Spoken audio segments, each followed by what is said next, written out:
ଓଡ଼ିଆରେ ତ ହଁ ସାର୍ ଓଡ଼ିଆ।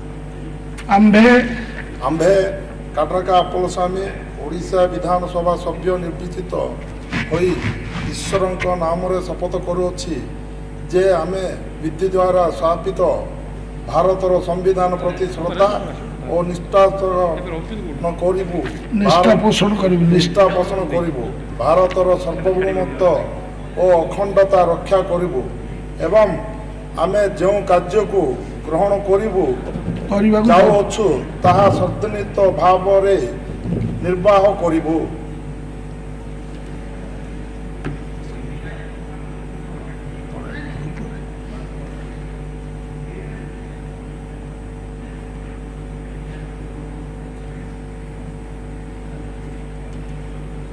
बहुत बहुत बधाई और कॉन्ग्रेचुलेशंस शुभेच्छा।